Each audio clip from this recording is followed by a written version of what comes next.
ಬಹುಶಃ ನೀವೆಲ್ಲ ಕೇಳಿರ್ಬೋದು, ನಮ್ಮ ದೇಶದ ಅರ್ಥವ್ಯವಸ್ಥೆ ಅನ್ನುವಂಥದ್ದು ನಿಂತಿರುವಂಥದ್ದು ಪ್ರಾಮುಖ್ಯವಾಗಿ 3 ಕ್ಷೇತ್ರದ ಆಧಾರದ ಮೇಲೆ. ಒಂದು ಪ್ರಧಾನವಾಗಿರುವಂಥದ್ದು ನಮ್ಮಲ್ಲಿ ಕೃಷಿ, ಎರಡನೇದಿರುವಂಥದ್ದು ಕೈಗಾರಿಕೆ, ಮೂರನೇದಿರುವಂಥದ್ದು ಸೇವಾ ಕ್ಷೇತ್ರ ಅಂತ ನಾವು ಕರಿತೀವಿ ಅಲ್ವಾ. ಕೃಷಿ ಬಹುಶಃ ವರ್ಷಾನುವರ್ಷದಿಂದ ನಾವು ಅಧ್ಯಯನ ಮಾಡ್ತಾ ಬರುವಾಗ ಅವಲಂಬಿತತೆಯ ಪ್ರಮಾಣ ಕಡಿಮೆ ಆಗಿದೆ, ಆದರೆ ಬಳಕೆಯ ಪ್ರಮಾಣ ಜಾಸ್ತಿ ಆಗ್ತಾ ಉಂಟು. ಎರಡನೇದಾಗಿರುವಂಥದ್ದು ಕೈಗಾರಿಕೆ, ಅದು ಮೊದಲು ಕಡಿಮೆ ಇತ್ತು, ಕೃಷಿ ಪ್ರಧಾನವಾಗಿತ್ತು. ಈಗ ಎರಡನೇದು ಆ ಪ್ಲೇಸನ್ನು ಆಕ್ಯುಪೈ ಮಾಡ್ತಾ ಇದೆ. ಮೂರನೇದಾಗಿ ಸೇವಾ ಕ್ಷೇತ್ರ. ಆದರೂ ಮೂರನ್ನು ಕೂಡ ಬಿಟ್ಟು ಹೊರಗೆ ಹೋಗುವಂಗಿಲ್ಲ. ಇದು ಮೂರೂ ಕೂಡ ನಮ್ಮ ದೇಹದಲ್ಲಿರುವಂಥ ಎಲ್ಲ ಅಂಗಾಂಗಗಳಿದ್ದಾಗೆ. ಆದರೆ ಆ ಅಂಗಾಂಗಗಳಿಗೆ ರಕ್ತ ಪರಿಚಲನೆಯನ್ನು ಮಾಡಬೇಕಿದ್ರೆ ಅಲ್ಲೇನು ಬೇಕು ಹೇಳಿ? ಆ ಪರಿಚಲನೆ ಮಾಡುವಂಥ ನರ್ವ್ಸ್ ಇದೆಯಲ್ಲ, ಆ ನರ್ವ್ಸ್ ಅವಶ್ಯಕತೆ ಇರ್ತದೆ. ಅದಕ್ಕೊಂದು ಕನೆಕ್ಟ್ ಇದ್ದರೆ ಮಾತ್ರ ಬೋನಿಗೆ ಮಸಲ್ಸ್ಗೆ ಲಿಂಕ್ ಇರುತ್ತೆ, ಆವಾಗ ಬಾಡಿ ಸ್ಟ್ರಾಂಗ್ ಆಗುತ್ತೆ. ಸೇವೆ ಅರ್ಥವ್ಯವಸ್ಥೆಯಲ್ಲಿ, ನಮ್ಮ ಇಕಾನಮಿಯಲ್ಲಿ ಈ 3 ಪ್ರಧಾನವಾಗಿರುವಂಥ ಚಟುವಟಿಕೆಗಳು ವ್ಯವಸ್ಥಿತವಾಗಿ ನಡೀಬೇಕಿದ್ರೆ ಅಲ್ಲಿ ಬೇಕಾಗಿರುವಂಥದ್ದು ನರ್ವ್ಸ್. ಆ nerves is nothing but banking system. ಯಾವುದೇ ಅರ್ಥವ್ಯವಸ್ಥೆ ಚಟುವಟಿಕೆಯನ್ನು ನೀವು ತಗೊಳ್ಳಿ, ವ್ಯವಸ್ಥಿತವಾಗಿ ನಡಬೇಕು ಅಂತಾದರೆ ಅದಕ್ಕೆ ಆರ್ಥಿಕ ಸಹಾಯವನ್ನು ನೀಡುವಂಥ ವ್ಯವಸ್ಥೆ ಬೇಕು, ಅದು ಬ್ಯಾಂಕಿಂಗ್ ಸಿಸ್ಟಮ್. ಆ ಬ್ಯಾಂಕಿಂಗ್ ಸಿಸ್ಟಮಲ್ಲಿ ನಾನು ಆಗಲೇ ಹೇಳಿದಾಗೆ ಕೃಷಿಗೆ ಒಂದು ರೀತಿಯಲ್ಲಿ ಉನ್ನತವಾಗಿರುವಂಥ ಸ್ಥಾನ ಇತ್ತು. ಇವತ್ತು ಏನಾಗಿದೆ ಅಂದರೆ ಈ ಸಬ್ ಡಿವಿಷನ್ ಫ್ರಾಗ್ಮೆಂಟೇಷನ್, ಏನು ಈ ಕುಟುಂಬ ವ್ಯವಸ್ಥೆಗಳು ಛಿದ್ರಣಗೊಳ್ತಾ ಹೋಗ್ತದೆಯಾ, ಆವಾಗ ಭೂಮಿಯ ಅವಲಂಬನೆ ಪ್ರಮಾಣ ಛಿದ್ರ ಆಗ್ತಾ ಹೋಗ ವ್ಯವಸಾಯ ರಹಿತವಾಗಿರುವಂಥ ಭೂಮಿಯ ಪ್ರಮಾಣ ಜಾಸ್ತಿ ಆಗ್ತಾ ಉಂಟು. ಸೊ ಏನಾಯ್ತು, ಈಗ ಆ ವ್ಯವಸಾಯದ ಪ್ರಮಾಣ ಲಾರ್ಜ್ ಸ್ಕೇಲ್ ಮಾಡುವಂತಹ ಕಂಟ್ರಿಗಳಾಗಿರುವಂಥ ಜಪಾನ್, ಇಂಥ ಕಂಟ್ರಿಗಳ ಮೇಲೆ ಅವಲಂಬನೆ ಜಾಸ್ತಿ ಆಯಿತು. ನಮ್ಮಲ್ಲಿರುವಂಥ ಏನು ಈ ವ್ಯವಸಾಯದ ಪ್ರಮಾಣ ಸ್ವಲ್ಪ ಕಡಿಮೆ ಆಗ್ತಾ ಇದೆ. ಕೈಗಾರಿಕೆಯ ಪ್ರಮಾಣ ಜಾಸ್ತಿ ಆಗ್ತಾ ಉಂಟು. ಸೇವಾ ಕ್ಷೇತ್ರದ ಪ್ರಮಾಣದಲ್ಲಿ ಕೂಡ ಇನ್ನಷ್ಟು ಈಗಾಗಲೇ ವಿದ್ಯಾರ್ಹತೆಯನ್ನು ಪಡೆದುಕೊಂಡು ಈ ಇಂಜಿನಿಯರಿಂಗ್ ಇಂಥ ಕೋರ್ಸನ್ನೆಲ್ಲ ಮಾಡಿಕೊಳ್ಳುವಂಥ ಅಥವಾ ಡಾಕ್ಟರೇಟ್ ಮಾಡುವಂಥ ವ್ಯಕ್ತಿಗಳ ಪ್ರಮಾಣ ಜಾಸ್ತಿ ಆಗಿದೆ. ನಮ್ಮಲ್ಲಿ ಮಾನವ ಸಂಪನ್ಮೂಲಗಳ ಕ್ರೋಢೀಕರಣ ಆಗ್ತಾ ಇದೆ, ಅದು ಬ್ಯಾಂಕಿಂಗ್ ಸಹಾಯದ ಮುಖೇನ. ಬರೀ ಕ್ರೋಢೀಕರಣ ಆಗ್ತಾ ಇಲ್ಲ, ನಮ್ಮಿಲ್ಲಿಂದ ಬ್ರೈನ್ ಡ್ರೈನ್ ಅಂತ ನಾವು ಕರಿತೀವಿ. ಅಂದರೆ ಇಲ್ಲಿಂದ ಬೇರೆ ಕಡೆಗೆ ನಮ್ಮ ಸಂಪನ್ಮೂಲಗಳು ಇಲ್ಲಿ ನಮಗೆ ಸಾಕಾಗದೆ ಉದ್ಯೋಗ ಮಾಡಲಿಕ್ಕೆ, ವಿದೇಶಗಳಿಗೆ ಅದನ್ನು ನಾವು ಡ್ರೈನ್ ಅಂದರೆ ಇನ್ನೊಂದು ಕಡೆ ಕಳಿಸ್ಕೊಡುವಂಥ ಪ್ರಯತ್ನಗಳು ಆಗ್ತಾ ಉಂಟು. ಅದು ನಿರಂತರವಾಗಿ ಆಗ್ತಾ ಇದೆ. ಅದರಲ್ಲಿ ಪ್ರಯೋಜನಗಳು ಇದ್ದಾವೆ ನಮ್ಮಲ್ಲಿ. ಯಾಕೆಂದರೆ ಇಲ್ಲಿಂದ ಹೊರಗೆ ಹೋದಷ್ಟು ನಮಗೆ ಅಲ್ಲಿರುವಂಥ ಡಾಲರ್ಗಳ ಅಥವಾ ಬೇರೆ ಬೇರೆ ಕರೆನ್ಸಿಗಳು ನಮಗೆ ಬರ್ತದೆ, ನಮ್ಮ ಆರ್ಥಿಕ ವ್ಯವಸ್ಥೆ ಸದೃಢ ಆಗುತ್ತೆ. 3 ಕ್ಷೇತ್ರಕ್ಕೂ ಕೂಡ ಅವಲಂಬಿತವಾಗಿರುವಂಥದ್ದು, ಕೃಷಿಗೂ ಅವಲಂಬಿತವಾಗಿರುವಂಥದ್ದು, ಕೈಗಾರಿಕೆಗೂ ಅವಲಂಬಿತವಾಗಿರುವಂಥದ್ದು, ಸೇವಾ ಕ್ಷೇತ್ರಕ್ಕೂ ಕೂಡ ಅವಲಂಬಿತವಾಗಿ 3 ಕಡೆ ಕೂಡ ಸ್ವಉದ್ಯೋಗದ ಅವಶ್ಯಕತೆ ಇದೆ.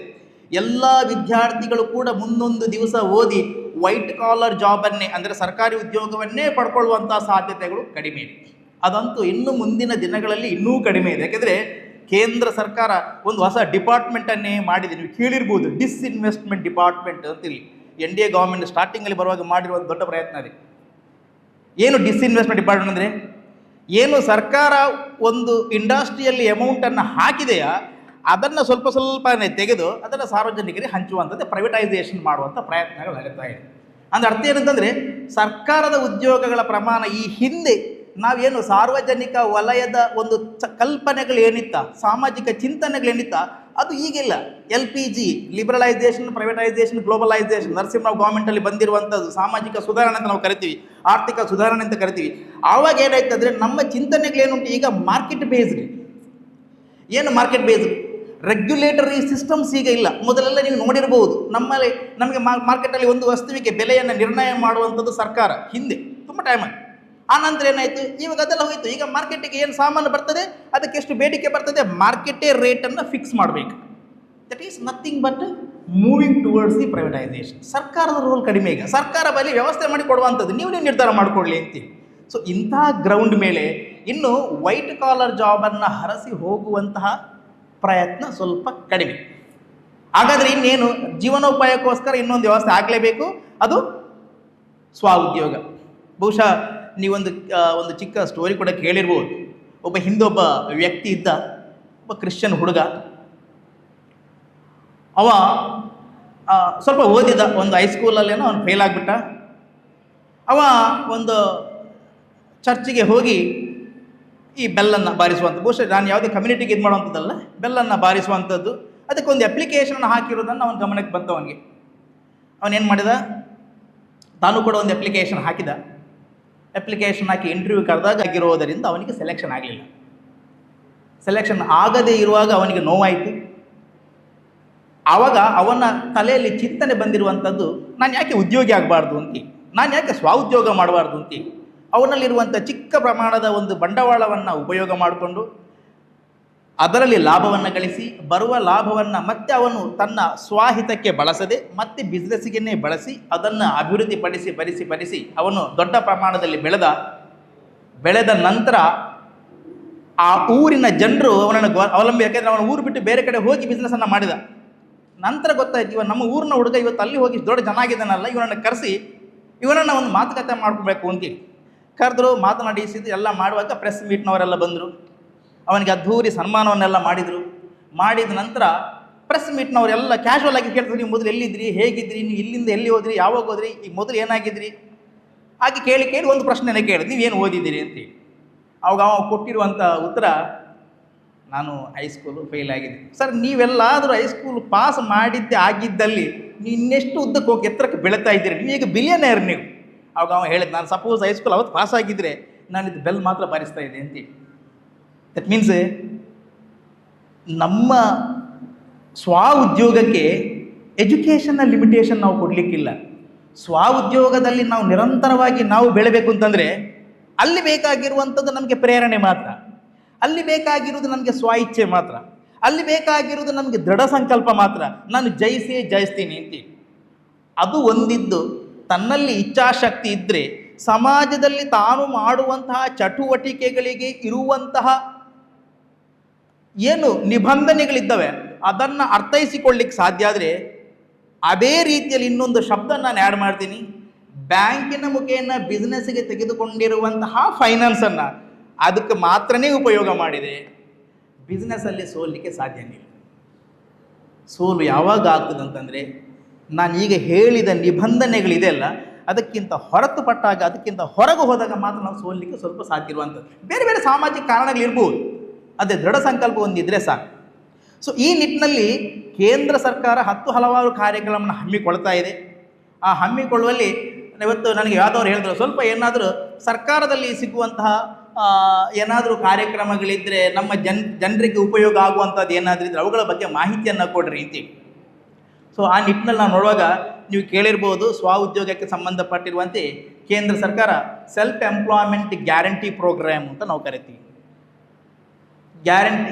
ಸೆಲ್ಫ್ ಎಂಪ್ಲಾಯ್ಮೆಂಟ್ ಜನರೇಷನ್, ಅದು ಜನರೇಟ್ ಮಾಡಬೇಕು. ಯಾವುದನ್ನು?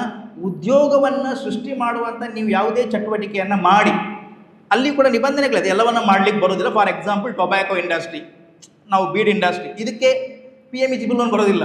ಅಲ್ಲಿ ಕೆಲವು ಕಂಡೀಷನ್ಸ್ ಇದ್ದಾವೆ, ಅದನ್ನು ನೋಡ್ಕೊಂಡು ನೀವು ಯಾವುದನ್ನೇ ಶುರು ಮಾಡಿ ಅದು ಉದ್ಯೋಗವನ್ನು ಸೃಷ್ಟಿ ಮಾಡಬೇಕು. ಅದು ಉದ್ಯೋಗ ಮಾಡುವಂಥ ಸೃಷ್ಟಿ ಕೈಗಾರಿಕೆಯಲ್ಲಿ ಇರ್ಬೋದು, ಉದ್ಯೋಗವನ್ನು ಸೃಷ್ಟಿ ಮಾಡುವಂಥದ್ದು ಸೇವಾ ಕ್ಷೇತ್ರದಲ್ಲಿ ಇರ್ಬೋದು, ಕೆಲವೊಂದು ಚಟುವಟಿಕೆಗಳು ಕೃಷಿಯಲ್ಲಿ ಇರ್ಬೋದು. ಈ ಕೃಷಿಗೆ ನಾವು ಸಂಬಂಧಪಟ್ಟಿರೋದು ಹೇಳಬೇಕಿದ್ರೆ ಪೌಲ್ಟ್ರಿ, ಕೋಳಿ ಸಾಕಾಣಿಕೆ, ಅದಕ್ಕೂ ಕೂಡ PMEGP ಅನ್ವಯ ಆಗುತ್ತೆ. ಮ್ಯಾನುಫ್ಯಾಕ್ಚರಿಂಗ್ ಸೆಕ್ಟ್ರಲ್ಲಿ ಬರುವಂಥದ್ದು ಯಾವುದೇ, ಈಗ ಸರ್ವ್ ಮಾಡುವಂಥದ್ದು ಏನಿದೆ ಕ್ಯಾಶ್ಯೂ ಇಂಡಸ್ಟ್ರೀಸ್, ಅದಕ್ಕೂ ಕೂಡ ಪ್ರಾರಂಭದ ಹಂತದಲ್ಲಿ ಏನು ಪ್ರಾರಂಭ ಮಾಡಬೇಕಿತ್ತು ಅದಕ್ಕೂ ಕೂಡ PMEGP ಬರ್ತದೆ. ಸೊ ಸರ್ಕಾರ ಸಾಧಾರಣ 35% 100 ರೂಪಾಯಿಯಲ್ಲಿ 35% ಸರ್ಕಾರ ಸಬ್ಸಿಡಿಯನ್ನು ಕೊಡ್ತದೆ.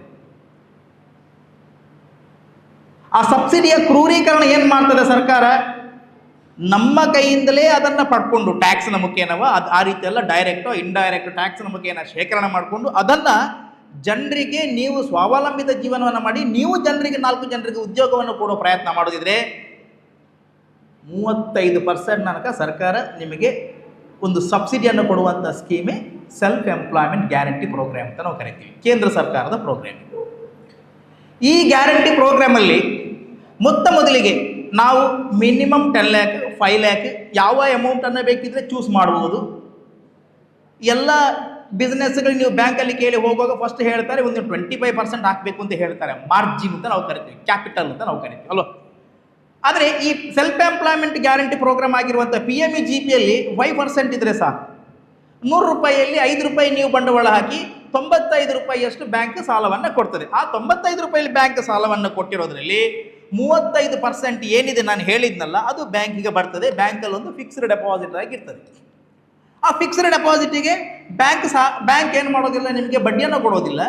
ಆ 35% ನಿಮ್ಮ ಲೋನ್ ಏನಿದೆ ಅದಕ್ಕೂ ಕೂಡ ಬಡ್ಡಿಯನ್ನು ಹಾಕೋದಿಲ್ಲ. ಎರಡು ಸರಿಯೇ, ಅರ್ಥ ಆಯ್ತಲ್ಲ? ಎರಡು ಕೂಡ ಸರಿಯೇ. 35% ಬಡ್ಡಿ ಸಬ್ಸಿಡಿ ಬ್ಯಾಂಕಿಗೆ ಬಂದು ಡೆಪಾಸಿಟ್ ರೀತಿಯಲ್ಲಿ ಇರ್ತದೆ. 35%ನಷ್ಟು ಲೋನ್ ಏನಿದೆ, ಲೋನ್ 95% ಇದೆ, ಆ 35% ಲೋನಿಗೆ ಬಡ್ಡಿಯನ್ನು ಹಾಕೋದಿಲ್ಲ.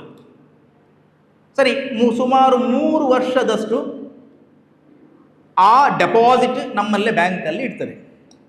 3 ವರ್ಷ ನೀವು ವ್ಯವಸ್ಥಿತವಾಗಿ ಬ್ಯಾಂಕಿಗೆ ತೃಪ್ತಿ ಕೊಡುವ ರೀತಿಯಲ್ಲಿ ನಿಮ್ಮ ಬಿಸ್ನೆಸ್ ಲೋನು ರೆಗ್ಯುಲರ್ ಆಗಿ ನಡ್ಕೊಂಡು ಹೋದರೆ PMEGP ಡಿಪಾರ್ಟ್ಮೆಂಟ್ನವರು ಪರ್ಮಿಷನ್ ಕೊಡ್ತಾರೆ ಬ್ಯಾಂಕಿಗೆ, ನೀವು ಆ ಡೆಪಾಸಿಟನ್ನು ಲೋನ್ ಅಕೌಂಟಿಗೆ ಅಡ್ಜಸ್ಟ್ ಮಾಡಿ ಅಂತೇಳಿ. 10 ಲಕ್ಷದಲ್ಲಿ 50,000 ನೀವು ಹಾಕಿರುವಂಥದ್ದು 9.5 ಲಕ್ಷ ನಾವು ಕೊಟ್ಟಿರುವಂಥದ್ದು. ಅದರಲ್ಲಿ 3.5 ಲಕ್ಷ ಸಬ್ಸಿಡಿ ಬಂದಿದೆ, 9.5ರಲ್ಲಿ 3.5 ಮೈನಸ್ ಮಾಡಿದರೆ ಮತ್ತೆ ಇರುವಂಥದ್ದು 6 ಲಕ್ಷ.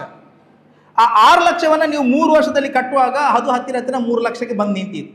ಸೊ PMEGP ಸಬ್ಸಿಡಿ 3 ವರ್ಷಕ್ಕೆ ಅಡ್ಜಸ್ಟ್ ಮಾಡುವಾಗ ಆಲ್ಮೋಸ್ಟ್ ನಿಮ್ಮ ಲೋನ್ ಕೂಡ ಮುಗಿದೋಗುವ ಹಂತಕ್ಕೆ ಬಂದಿರುತ್ತೆ. ಸೊ ಸರ್ಕಾರ ಸಬ್ಸಿಡಿ ಕೊಡೋದ್ರಿಂದ ನಾವು 7 ವರ್ಷಕ್ಕೆ ನಿಮಗೆ ಲೋನ್ ಕೊಟ್ಟರೂ ಕೂಡ ಸಬ್ಸಿಡಿ ಕೊಟ್ಟಿರುವ ಕಾರಣದಲ್ಲಿ ನೀವು ಸರಿಯಾದ ರೀತಿಯಲ್ಲಿ ಬಿಸ್ನೆಸ್ಸನ್ನು ಮಾಡಿಟ್ಟಿರೋ ಏನದಲ್ಲಿ ನಿಮಗೆ 4ರಿಂದ 5 ವರ್ಷಕ್ಕೆ ನಿಮ್ಮ ಬಿಸ್ನೆಸ್ ಲೋನ್ ಮುಗಿದೋಯ್ತು. Next you apply for 1 more loan, second PMEGP loan. ಅಲ್ಲಿ ನಿಮಗೆ 15% ಸಬ್ಸಿಡಿ ಮತ್ತೆ ಕೊಡ್ತಾರೆ ಬ್ಯಾಂಕ್. ಎಷ್ಟು? 15%. ಫಸ್ಟ್ಗೆ 30 to 35%. ಅಲ್ಲಿ ಬೇರೆ ಬೇರೆ ಕ್ಯಾಟಗರಿ ಇದೆ. SC ST OBCಗಳಿಗೆ ಸಾಧಾರಣವಾಗಿ 35%. ಇನ್ನು ಜನರಲ್ ಕ್ಯಾಟಗರಿಗೆ ಬರುವಾಗ ಸೆಕೆಂಡ್ ಲೋನಲ್ಲಿ 15%, ಎಲ್ಲರಿಗೂ ಸೇಮ್. ಸೊ ಇನ್ನೊಂದು ಲೋನು ಅದು ಹತ್ತಿರ ನಿಮಗೆ 1 ಕೋಟಿ ತನಕ ಕೂಡ ತಗೊಳ್ಬಹುದು. ಸರ್ವಿಸ್ ಸೆಕ್ಟ್ರಲ್ಲಿ 25 ಲಕ್ಷ ತನಕ ನೀವು ತಗೊಳ್ಬಹುದು. ಅದಕ್ಕೆ ಹೇಳಿದ ನಾನು, ನೋಡಿ, ನಮಗೆ ಇರುವಂತಹ ಸೌಲಭ್ಯಗಳನ್ನು ಆಲೋಚನೆ ಮಾಡಿದರೆ, ನಮಗೆ ಆ ದೃಢ ಸಂಕಲ್ಪ ಇದ್ದರೆ ನಾವು ಮುಂದುವರಿಕೆ ಸರ್ಕಾರ ಬೇಕಾದಷ್ಟು ಅವಕಾಶ ಮಾಡಿಕೊಡುತ್ತೆ. ಇದು PMEGPಗೆ ಸಂಬಂಧಪಟ್ಟಿರುವಂತಹ ಮಾಹಿತಿ. ಸರಿ, ಈ ಚಟುವಟಿಕೆ ನಾನು ಹೇಗಪ್ಪ ಮಾಡಬೇಕು, ನನಗೇನೊಂದು ಐಡಿಯಾ ಇಲ್ಲಲ್ಲ, ನಾನು ಹೇಗೆ ಮುಂದುವರಿಸೋದು? ಇದಕ್ಕೆ ಸಂಬಂಧಪಟ್ಟಿರುವಂಥ ತರಬೇತಿಯನ್ನು ಕೊಡುವಂಥ ಕೆಲವು ಕಾರ್ಯಕ್ರಮಗಳಿದೆ. ನೀವು ಬಹುಶಃ ಕೇಳಿರ್ಬೋದು. ನೀವು ಉಜಿರೆ ಕಡೆ ಹೋಗಿರುವವರು, ನೀವೊಂದು ಕೆನರಾ ಬ್ಯಾಂಕ್ ಮತ್ತು ಯೂನಿಯನ್ ಬ್ಯಾಂಕ್, ಮೊದಲು ಕಾರ್ಪೊರೇಷನ್ ಬ್ಯಾಂಕ್ ಇತ್ತು, ಅದರ ಸಿಂಡಿಕೇಟ್ ಬ್ಯಾಂಕ್ ಇತ್ತು, ಅದರ ಅಂಡರಲ್ಲಿ ನಡೆಯುವಂತಹ ಒಂದು ಕಾರ್ಯಕ್ರಮ ಇದೆ, ರೂಟ್ ಸೆಟ್ ಕಾರ್ಯಕ್ರಮ ಅಂತೇಳಿ. ಸಿದ್ಧವನ ಗುರುಗಳದ ಪಕ್ಕದಲ್ಲಿ, ಇಲ್ಲಿ ಬ್ರಹ್ಮಾವರದಲ್ಲಿದೆ. ನಮ್ಮ ಸರಿಗೆ ಅದರ ಬಗ್ಗೆ ಹೆಚ್ಚಿನ ಪರಿಚಯ ಇದೆ. ಯಾಕೆಂದರೆ ಅಲ್ಲಿ ಟ್ರೈನ್ ಮಾಡಲ್ಪಡುವಂಥ ಜನರು ಅವರ ಕ್ಯಾಶು ಫ್ಯಾಕ್ಟ್ರಿ ಬರ್ತಾರೆ ಟ್ರೈನಿಂಗ್ ತಗೊಳ್ಳಿಕ್ಕೆ.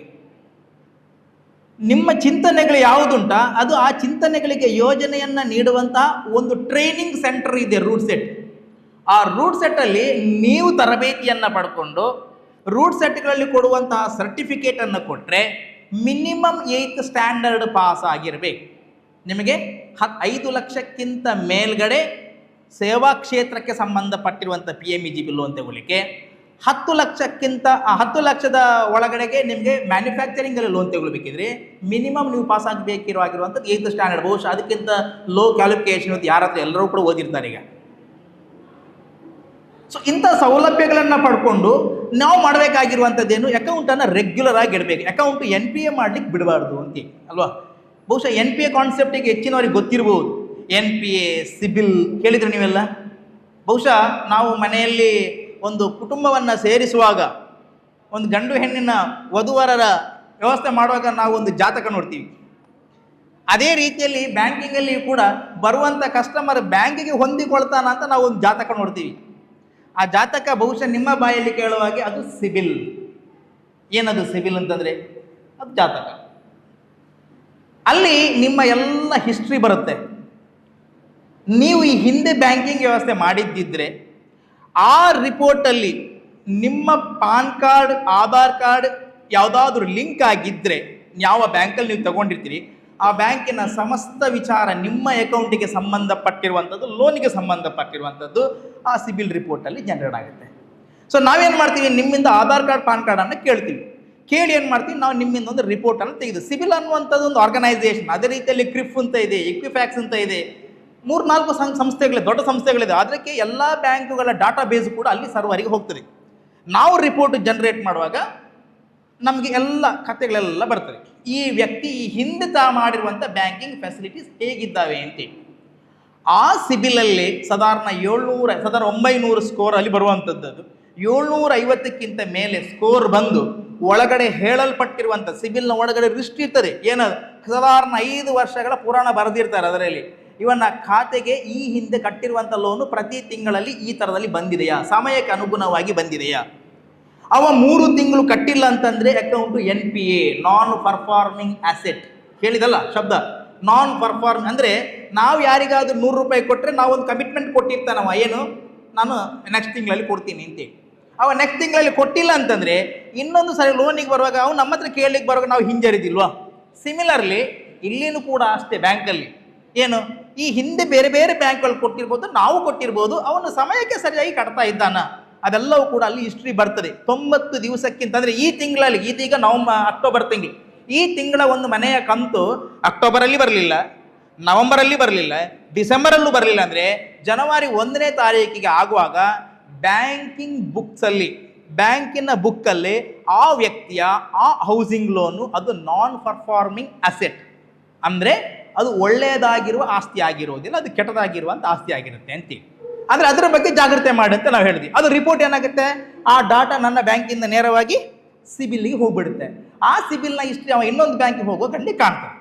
ಸೊ ನಾನು ಈಗ ಯಾಕೆ ಕನೆಕ್ಟ್ ಮಾಡಿದೆ ಅಂದರೆ, ನಾವು ಬ್ಯಾಂಕಿಗೆ ಈಗ ಮ್ಯಾನೇಜರ್ ಬಂದು ಇಷ್ಟು ಇದು ಹೇಳಿದರು ಅಂತ ಹೇಳಿ ನಾವು ಬ್ಯಾಂಕಿಗೆ ಹೋಗಿ ಕೇಳುವಾಗ ನಮ್ಮ ಸಿಬಿಲ್ ರಿಪೋರ್ಟ್ ಸರಿ ಇಲ್ಲ ಅಂತಂದರೆ ಬ್ಯಾಂಕಿನವ್ರು ಮಾತನಾಡಲಿಕ್ಕೆ ಸ್ವಲ್ಪ ಹಿಂಜರಿತಾರೆ. ಯಾಕೆಂದರೆ ಅದು ಹಿಸ್ಟ್ರಿ. ನಾವು ಕೂಡ ಅಷ್ಟಲ್ಲ, ನೀವು ಯಾರಿಗೆ ಸಾಲ ಕೊಡ್ತೀರಿ, ಈ ಹಿಂದೆ ಕೊಟ್ಟವರು ಪ್ರಾಪರಾಗಿ ನಿಮ್ಗೆ ಕೊಟ್ಟಿದ್ರೆ ಇನ್ನೊಂದು ಸರಿ ಕೇಳುವಾಗ 100 ರೂಪಾಯಿ ನಾವು ಕೊಡ್ತೀವಿ, ಇಲ್ಲಾಂದರೆ ನಾವು ಕೂಡ ಹಿಂಜರಿತೀವಿ. ಸಿಮಿಲರ್ಲಿ ಬ್ಯಾಂಕಿಂಗ್ ಕೂಡ ಇರುವಂಥದ್ದು. ಸೊ ನಾನು ಯಾಕೆಂದರೆ ನಾನು PMEGP ಲೋನ್ ಬಗ್ಗೆ ಹೇಳುವಾಗ ನಿಮಗೆ ಯಾಕೆ ಇದನ್ನು ಆದ್ಯತೆ ಮಾಡಿ ಹೇಳಿದ್ರೆ, ನೀವು ಫಸ್ಟಿಗೆ ನೋಡಬೇಕಾಗಿರುವಂಥದ್ದು ನಿಮ್ಮ ಸಿವಿಲ್ ರಿಪೋರ್ಟನ್ನು ಪ್ರಾಪರಾಗಿ ನೀವು ಇಟ್ಕೊಳ್ಬೇಕು. ಅದರ ಬಗ್ಗೆ ನೀವು ಚಿಂತನೆ ಮಾಡಬೇಕು. ಯಾವುದೇ ಕಾರಣಕ್ಕೂ ಡಿಲೇ ಮಾಡಲಿಕ್ಕೆ ಬಿಡಬಾರ್ದು. ಪೇಮೆಂಟಲ್ಲಿ ಯಾವತ್ತು ನೀವು ಡಿಲೇ ಮಾಡಿಲ್ವಾ ಆವಾಗ ನಿಮ್ಮ ಸಿವಿಲ್ ರಿಪೋರ್ಟಲ್ಲಿ ಸ್ಕೋರ್ 750ಕ್ಕಿಂತ ಮೇಲ್ಗಡೆ ಇದ್ದು ಅದರಲ್ಲಿರುವಂಥ ಹಿಸ್ಟ್ರಿ NPA ಆಗಿರುವಂಥ ಹಿಸ್ಟ್ರಿ ಇಲ್ಲದಿರ್ಬೋದು, ಅದೇ ರೀತಿಯಲ್ಲಿ ಪ್ರಾಪ್ತ ಸಮಯಕ್ಕೆ ಮರುಪಾವತಿ ಮಾಡುವಂಥ ಹಿಸ್ಟ್ರಿಗಳೆಲ್ಲ ಸುವ್ಯವಸ್ಥಿತವಾಗಿ ಇದ್ದರೆ ನೀವು ಬೇಕಿದ್ರೆ ಬರೆದಿಟ್ಕೊಳ್ಳಿ, ಬ್ಯಾಂಕಿನವ್ರು ಕರೆದು ನಿಮ್ಮನ್ನು ಲೋನ್ ಕೊಡ್ತಾರೆ. ಇದು ವಾಸ್ತವಿಕವಾಗಿ ನಡೆದು ಬಹುಶಃ ನಿಮಗೆಲ್ಲ ಕಾಲ್ ಬರ್ತಾ ಇರ್ಬೋದು ಈಗ ಬೇರೆ ಬೇರೆ ಯಾಕೆಂದರೆ ಅಷ್ಟರ ಮಟ್ಟಿಗೆ ಬೆಳವಣಿಗೆ ಆಗಿದೆ. ನಾಯಿ ಕೊಳೆಗಳಂತ ಅಲ್ಲಲ್ಲಿ ತುಂಬ ಬ್ಯಾಂಕುಗಳು ಈಗ ಬರ್ತಾ ಇದ್ದು ಅದು ಒಳ್ಳೆಯ ಅದು. ಅದರಿಂದ ಏನಾಗಿದೆ ಅಂದರೆ ಬ್ಯಾಂಕುಗಳ ಮಧ್ಯೆಯೂ ಕೂಡ ಈಗ ಒಂದು ರೀತಿಯಲ್ಲಿ ಸಂಘರ್ಷಗಳಾಗ್ತಾ ಇದೆ. ಯಾಕೆ ಆಗ್ತದೆ ಅಂದರೆ ನಾವು ಕೂಡ ಮಾರ್ಕೆಟಲ್ಲಿ ನಾವು ಉಳಿಬೇಕು, ಬೇರೆಯವರಂತೆ ನಾವು ಉಳಿಬೇಕಿದ್ರೆ ನಮಗೂ ಕೂಡ ನಮ್ಮ ಕಸ್ಟಮರ್ ಬರಬೇಕು. ಸೊ ಈ ನೆಲೆ ಏನಾಗ್ತದೆ ಬಹುಶಃ ನಿಮಗೂ ಕೂಡ ಒಂದು ದಿವಸಕ್ಕೆ 4-5 ಕಾಲ್ ಪ್ರತಿಯೊಬ್ಬರಿಗೆ ಬರ್ತಾ ಇರ್ಬೋದು ಈಗ. ಸೊ ಇದೆಲ್ಲ ಈಗಿನ ಬದಲಾವಣೆಗಳು. ಹಿಂದೆಲ್ಲ ಒಂದು ಬ್ಯಾಂಕಿಗೆ ನಾವು ಹೋಗಬೇಕು ಅಂತಂದರೆ ಅದು ಬಹುಶಃ ಸಮಾಜದ ಒಂದು ಮಧ್ಯಮ ವರ್ಗ ಅಥವಾ ಮೇಲು ಸ್ತರದಲ್ಲಿರುವವರಿಗೆ ಮಾತ್ರ ಅನ್ವಯ ಆಗಿತ್ತು ಅಲ್ವಾ.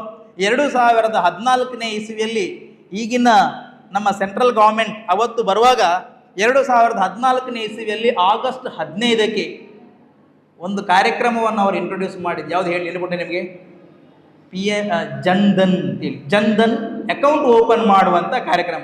ಅದಕ್ಕಿಂತ ಹಿಂದೆ ಇರಲಿಲ್ಲ. ಝೀರೋ ಬ್ಯಾಲೆನ್ಸ್ ಅಕೌಂಟನ್ನು ಓಪನ್ ಎಷ್ಟು ಮಟ್ಟಿಗೆ ಒಂದು ಬುದ್ಧಿವಂತಿಕೆ ಮಾಡಿದ್ರೆ ಅಂದರೆ, ನಾವು ಯಾವುದೇ ಕಾರ್ಯಕ್ರಮ ಇಂಪ್ಲಿಮೆಂಟ್ ಮಾಡಬೇಕಿದ್ರೆ, ಸರ್ಕಾರದ ಯಾವುದೇ ಯೋಜನೆಗಳನ್ನು ಇಂಪ್ಲಿಮೆಂಟ್ ಮಾಡಬೇಕಿದ್ರೆ ಮೊದಲಿಗೆ ಏನು ಬೇಕಾಗಿದ್ದು ಹೇಳಿ, ಜನರ ಕೈಯಲ್ಲಿ ಅವರಿಗೆ ಯಾವುದೇ ಬ್ಯಾಂಕಲ್ಲಿ ಒಂದು ಅಕೌಂಟ್ ಇರಬೇಕು. ಅಕೌಂಟ್ ಇದ್ದರೆ ಮಾತ್ರ DBT, ಡೈರೆಕ್ಟ್ ಬೆನಿಫಿಟ್ ಟ್ರಾನ್ಸ್ಫರ್. ಮೊದಲಲ್ಲಿ ನಿಮ್ಗೆ ಗೊತ್ತಿರ್ಬೋದು, ಸರ್ಕಾರದ ಯಾವುದಾದ್ರೂ ಒಂದು ಪೆನ್ಷನ್ ಬರಬೇಕಿದ್ರೆ ಅಥವಾ ಯಾವುದಾದ್ರೂ ಒಂದು ಸಬ್ಸಿಡಿ ಬರಬೇಕಿದ್ರೆ ಅದು ಎಲ್ಲಿ ಬರ್ತಿತ್ತು, ಅದು ಸರ್ಕಾರಕ್ಕೆ, ರಾಜ್ಯ ಸರ್ಕಾರಕ್ಕೆ ಬಂದು, ರಾಜ್ಯ ಸರ್ಕಾರಕ್ಕಿಂತ ತಾಲೂಕು ಮಟ್ಟಕ್ಕೆ ಬಂದು, ತಾಲೂಕು ಮಟ್ಟಕ್ಕಿಂತ ಪಂಚಾಯತಿಗೆ ಬಂದು, ಪಂಚಾಯತಿಗೆ ಬಂದು ನಿಜವಾದ ಬೆನಿಫಿಷರಿಗೆ ಹೋಗುವಾಗ ಅಲ್ಲಿ 100 ರೂಪಾಯಿ ಇರುವಂಥದ್ದು ಇಲ್ಲಿ ಅಪ್ಪಿತಪ್ಪಿ ಒಂದು 25 ರೂಪಾಯಿ ಬಂದರೆ ದೊಡ್ಡದು. ಈಗ ಆ ಚಿಂತನೆ ಇಲ್ಲ. 2014ನೇ ಇಸ್ವಿಯಲ್ಲಿ ತಂದಿರುವಂಥ ಆ ಜನ್ಧನ್ ಅಕೌಂಟಿಂದ ಸೆಂಟ್ರಲ್ ಗೌರ್ಮೆಂಟ್, ಸ್ಟೇಟ್ ಗೌರ್ಮೆಂಟ್ ಕೊಡಬೇಕಾಗಿದ್ದನ್ನು ಏನುಂಟು ಅಲ್ಲೇ ಕೊಡ್ತಾರೆ. ನಿಮಗೆ ಈಗ ಬಹುಶಃ ರಾಜ್ಯ ಸರ್ಕಾರ ತಂದಿರುವಂಥ ಕೆಲವು ಕಾರ್ಯಕ್ರಮಗಳಲ್ಲಿ ಮಹಿಳೆಯರಿಗೆ ಸಿಗುವಂಥ 2000 ಬಂದರೆ ಅದು ನೇರವಾಗಿ 2000ಕ್ಕೆ 2000 ಬೀಳ್ತದಲ್ವ. ಮೊದಲೆಲ್ಲ 2000ಕ್ಕೆ ಅದು ಇಲ್ಲಿ ಬರುವಾಗ 2000 ಆಗ್ತಿರ್ಲಿಲ್ಲ, ಬೇರೆ ಬೇರೆ ಚಾನಲಲ್ಲಿ ಬರುವಾಗ ಸ್ವಲ್ಪ ಮಟ್ಟಿಗೆ ದುರುಪಯೋಗ ಆಗ್ತಾ ಇತ್ತು. ಸೊ ಇಂಥ ಈ ಜನ್ಧನ್ ಯೋಜನೆಯಡಿ ಝೀರೋ ಬ್ಯಾಲೆನ್ಸ್ ಅಕೌಂಟ್ ಓಪನ್ ಮಾಡುವಾಗ ಎಲ್ಲ ಅಡೆತಡೆಗಳು ಏನಿತ್ತು ಅದೆಲ್ಲವೂ ಕೂಡ ನಿರ್ಣಾಮ ಆಯಿತು. ಮೂಲವಾಗಿ ಯಾರಿಗೆ ಬೇಸಿಕಲ್ಲಿ ಸಿಗಬೇಕಿತ್ತ ಅವರಿಗೆ ಫುಲ್ ಅಮೌಂಟ್ ಸಿಗುವಂಗಾಯಿತು. ಈ ಥರದಲ್ಲಿ ಈಗ ಇನ್ನೂ ಕೂಡ ಅಕೌಂಟ್ ರಹಿತವಾಗಿ ಇದ್ದವರಿಗೆ ಈಗ ಝೀರೋ ಬ್ಯಾಲೆನ್ಸನ್ನು ಓಪನ್ ಮಾಡಿಕೊಡುವಂಥ ವ್ಯವಸ್ಥೆಗಳು ಈಗಲೂ ಕೂಡ ಬ್ಯಾಂಕಲ್ಲಿ ಇದ್ದಾವೆ, ಹೆಚ್ಚಿನ ಬ್ಯಾಂಕಲ್ಲಿ ಇದ್ದಾವೆ, ಸಾರ್ವಜನಿಕ ವಲಯದಲ್ಲಿ ಖಂಡಿತವಾಗಿ ಕೂಡ ಇದೆ. ಅದಕ್ಕೆ ಒಂದು ಜನ್ಧನ್ ಅನ್ನುವಂತಹ ಒಂದು ಅಕೌಂಟ್ಗೆ ಅದಕ್ಕೆ ಒಂದು ರೂಪೇ ಕಾರ್ಡನ್ನು ಕೂಡ ಕೊಡ್ತಾರೆ, ATM ಕಾರ್ಡ್. ಕೇಳಿದ್ರೆ ನೀವೆಲ್ಲ ರೂಪೇ ATM ಕಾರ್ಡ್ ಏನಿದೆ ಅದು ನಮ್ಮ ಇಂಡಿಯಾದಲ್ಲೇ ನಮ್ಮದೇ ಮ್ಯಾನುಫ್ಯಾಕ್ಚರಿಂಗ್. ಅದು ವೀಸಾ ಮಾಸ್ಟರ್ ಕಾರ್ಡ್ ಅಲ್ಲ, ಅಂತಾರಾಷ್ಟ್ರೀಯ ಮಟ್ಟದಲ್ಲ. ಅಂತ ಒಂದು ಕಾರ್ಡಲ್ಲಿ ನಾವು ನಿಮಗೆ ಇಶ್ಯೂ ಮಾಡಿದರೆ, ನೀವು ಯೂಸ್ ಮಾಡಿದರೆ, ನಿಮ್ಮ ಆ ಕಾರ್ಡಿನ ಏನು ವರ್ಷಕ್ಕೆ ಚಾರ್ಜ್ ಬೀಳುತ್ತೆ ನೋಡಿ, ಮ್ಯಾನುಫ್ಯಾಕ್ಚರಿಂಗ್ ಕಾಸ್ಟ್, ಅದಕ್ಕೆ ಒಂದಷ್ಟು ಪರ್ಸೆಂಟ್ ವಿದೇಶಗಳಿಗೆ ಹೋಗುತ್ತೆ. ಈಗೆಲ್ಲ ಸ್ವಾವಲಂಬನೆ ಬಗ್ಗೆ ಚಿಂತೆ ಮಾಡುವಂತ ನೀವು ಕೇಳಿರ್ಬೋದು. ಕೇಂದ್ರ ಸರ್ಕಾರ ಆವಾಗ ಹೇಳ್ತಾ ಇರ್ತದೆ ಆತ್ಮನಿರ್ಭರ್ ಭಾರತ್. ಕೇಳಿದ್ರಲ್ಲ ನೀವೆಲ್ಲ, ಆತ್ಮನಿರ್ಭರ ಭಾರತದ ವ್ಯವಸ್ಥೆ ಏನು ಹೇಳುತ್ತೆ ಅದೇ ಹೇಳುವಂಥದ್ದು. ನಮಗೆ ಬೇಕಾಗಿದ್ದನ್ನು ನಾವು ಮಾಡಿ ಅಂತೇಳಿ. ಅದಕ್ಕೆ ಸರ್ಕಾರದ ಏನು ಪ್ರಯತ್ನಗಳು ಬೇಕಾದ್ರೆ ನೀವು ತಗೊಳ್ಳಿ ಅಂತೀವಿ. ಗಮನಕ್ಕೆ ತರ್ತೀನಿ ನಾನು, ಆಕ್ಸಿಡೆಂಟಲ್ ಇನ್ಶೂರೆನ್ಸ್ ಕವರೇಜ್ ಆಟೋಮ್ಯಾಟಿಕ್ ಆಗಿ 2 ಲಕ್ಷ ಇದೆ. ಅದು ಹೆಚ್ಚಿನವ್ರಿಗೆ ಗೊತ್ತಿರೋದಿಲ್ಲ.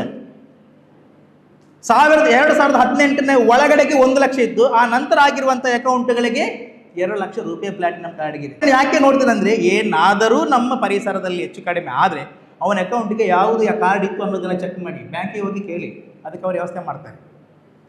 ಇನ್ನು ಕೇಂದ್ರ ಸರ್ಕಾರದ ಕೆಲವು ಯೋಜನೆಗಳಿದ್ದಾವೆ. APY ಅಂತ ನೀವು ಕೇಳಬಹುದು. ಪಿಂಚಣಿ 60 ವರ್ಷದ ನಂತರ ನಮ್ಮ ಸ್ಥಿತಿ ಹೇಗಿರುತ್ತೆ ಅಂತ ನಮ್ಗೆ ಗೊತ್ತಿರಲ್ಲ ದುಡಿಲಿಕ್ಕೆ. ಈಗ ನಾವೆಲ್ಲ ಸ್ವಲ್ಪ ಗೌರ್ಮೆಂಟ್ ಸೆಕ್ಟರಲ್ಲಿ ಇದ್ದೀವಿ, ಒಂದು ಪೆನ್ಷನ್ ಅನ್ನುವಂಥದ್ದು ಗ್ಯಾರಂಟಿ ಇದೆ. Somewhat okay, will manage our life. What about the rest people? ಕೇಂದ್ರ ಸರ್ಕಾರ ನಿಮ್ಮ ಬಗ್ಗೆನೇ ಜಾಸ್ತಿ ಚಿಂತೆ ಮಾಡ್ತಾ ಉಂಟು. ಯಾರು ಸ್ವಉದ್ಯೋಗವನ್ನು ಮಾಡ್ಕೊಂಡಿಲ್ಲ ಅಥವಾ ಯಾರಾದರೂ ಅಸಂಘಟಿತ ಕಾರ್ಮಿಕರು ಅಂತ ನಾವು ಕರಿತೀವಿ. ಈಗ ಫಾರ್ ಎಕ್ಸಾಂಪಲ್ ಮ್ಯಾನ್ಯುವಲ್ ಲೇಬರ್, ಈ ಮೇಸ್ತ್ರಿ ಕೆಲಸ ಮಾಡೋರು, ಗಾರೆ ಕೆಲಸ ಮಾಡೋರು ಇದ್ದಾರೆ, ಅಸಂಘಟಿತರಾಗಿರ್ತಾರೆ ಅಂತಂದರೆ ಅವರಿಗೂ ಕೂಡ 60 ವರ್ಷದ ನಂತರ ಅವರ ಜೀವಿತಾವಧಿಗೆ ಬೇಕಾಗಿರುವಂಥ ಒಂದು ಪೆನ್ಷನ್ ಅವರಿಗೂ ಬರಬೇಕು ಅಂತ ಹೇಳಿ ಕೇಂದ್ರ ಸರ್ಕಾರ ಅಟಲ್ ಪೆನ್ಷನ್ ಯೋಜನಾ ಅಂತ ತಂದಿದೆ. ಕೇಳಿದ್ರೆ ನೀವು, ಅಟಲ್ ಪೆನ್ಷನ್ ಯೋಜನಾ ಅಂತೀವಿ. ಅಂದರೆ 60 ವರ್ಷ ನಂತರ ನಮಗೆ ಪೆನ್ಷನ್ ಬರಬೇಕು. ಅದಕ್ಕೆ ಯಾರಿಗೆಲ್ಲ ಎಲಿಜಿಬಿಲಿಟಿ ಇದೆ? 18 ವರ್ಷದಿಂದ 40 ವರ್ಷದ ಒಳಗಿನ ಜನರಿಗೆ. ಯಾರು 18 ವರ್ಷದಿಂದ 40 ವರ್ಷದ ಒಳಗಡೆ ITR ಫೈಲ್ ಮಾಡದೇ ಇರುವವರು, ಇನ್ಕಮ್ ಟ್ಯಾಕ್ಸ್ ರಿಟರ್ನ್ ಫೈಲ್ ಮಾಡದೇ ಇರುವವರು ಎಲ್ಲರೂ ಕೂಡ ಅದಕ್ಕೆ ಅರ್ಹರು. ಮೊದಲು ನೀವು ಕಟ್ಟಬೇಕು ಸರ್ಕಾರಕ್ಕೆ.